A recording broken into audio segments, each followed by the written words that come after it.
Больше 10 лет Анвар Култаев выращивает сахарную свеклу. Как рассказывает фермер, чтобы получить хороший урожай, за корнеплодом нужно тщательно следить. В этом году он посеял свеклу на площади в 2,5 гектара. Как отметил фермер, погода этой весной была благоприятной, поэтому ожидаемый урожай должен быть гораздо больше.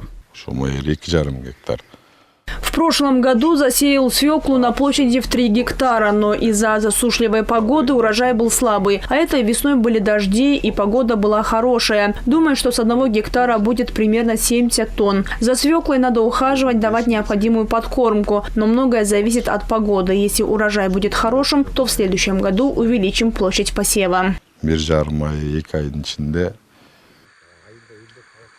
Как отмечают фермеры села, с каждым годом они увеличивают площадь сельхозкультур. Преимущественно сеют свеклу, пшеницу, кукурузу и ячмень. Муратбек Умиталиев в прошлом году сделал упор на кукурузу и засеял 5 гектаров. С этой площади он получил 60 тонн початков. В этом же году он выбрал свеклу и засеял ею 10 гектаров земли.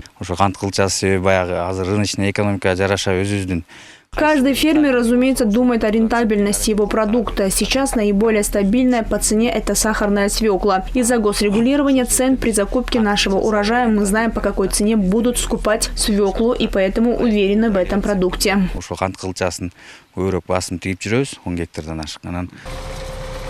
Сейчас по всей стране завершаются полевые работы по посеву яровых культур. Это сельскохозяйственные культурные растения, возревающие в течение одного вегетационного цикла. Площадь сева в этом году составила 665 тысяч гектаров. В аналогичный период 2023 года было засеяно на 10 тысяч гектаров меньше. В этом году все мероприятия выполняются и выполнялись своевременно.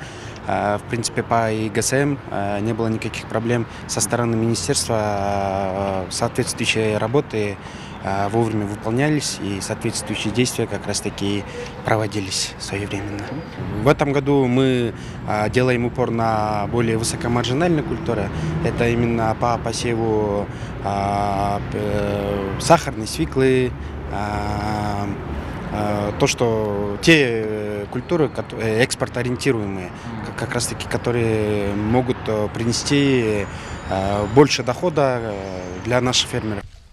В общей площади посевов яровых культур наибольшая доля пришлась на Чуйскую область – более 35%. Иссык-Кульская занимает 15%, Ошская – 14% и Джалалабадская область – более 12%. Сеймах Мусаев, Эльдар Анарбеков, ЛТР, Чуйская область.